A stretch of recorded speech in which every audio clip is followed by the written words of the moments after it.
ہر قسم کے روحانی جسمانی مسائل اور وظائف کے لیے پیر اقبال قریشی چینل کو سبسکرائب کریں۔ بسم اللہ الرحمن الرحیم۔ سورہ کوثر کا نہایت مجرب عمل آپ کو دینا ہے۔ سورہ کوثر جو ہے یہ اللہ کی سب سے بڑی عطا ہے اور اللہ کے خزانوں سے لینے کا ذریعہ ہے، اور انسان کی کل زندگی اور اس کی ضروریات اس سورہ کے اندر پنہاں ہیں۔ سورہ کوثر کو جو سمجھ گیا وہ پوری کائنات کو سمجھ گیا۔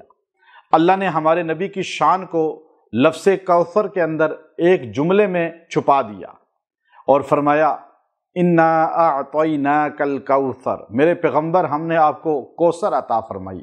اب کوثر کی اتنی تشریحات ہیں جو مفسرین نے، جلالین کی شرح پڑھ کے دیکھیے، معالم التنزیل کے اندر آپ دیکھیے، آپ علامہ علوسی کی شرح دیکھیے، امام رازی کی دیکھیے، امام ابن کثیر کی دیکھیے، یہ اللہ کے اولیاء تفسیر بیان فرما رہے ہیں کہ کوثر کے معانی کیا ہیں۔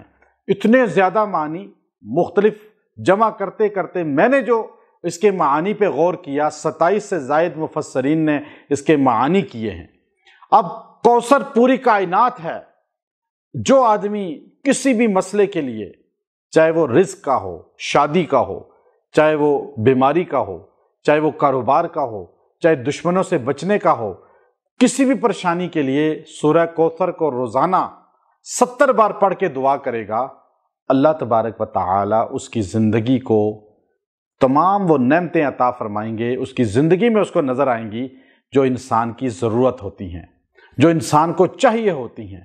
اور انسان دشمنوں میں گھرا ہے، اللہ اس کی حفاظت فرمائیں گے۔ رزق نہیں ہے، اللہ رزق دے گا۔ شادی نہیں ہو رہی، شادی ہو جائے گی۔ اولاد نہیں ہے، اولاد ہوگی۔ اگر انسان کو بیماری ہے، اللہ اس سے چھٹکارا دے گا۔ اگر دشمن اس کے در پہ ہے اور اسے شکست ہو رہی ہے، ذلت مل رہی ہے، اللہ نکبت ختم کرے گا، ذلت ختم کرے گا، عروج دے گا، دشمنوں کو زیر کرے گا اور اللہ اس کو بلند کرے گا۔ یہ وہ سورہ ہے جس سورہ کو اللہ رب العزت نے ہمارے نبی محمد عربی صلی اللہ علیہ وسلم پر بطور تسلی کے نازل فرمایا، اور اس کے اندر پورے دین کو جمع فرما دیا۔ پورے دین کے جو ہے اس کو اللہ نے سورہ کوثر کے اندر جمع کر دیا۔ تو اس لیے سورہ کوثر کو 70 بار روز پڑھیں۔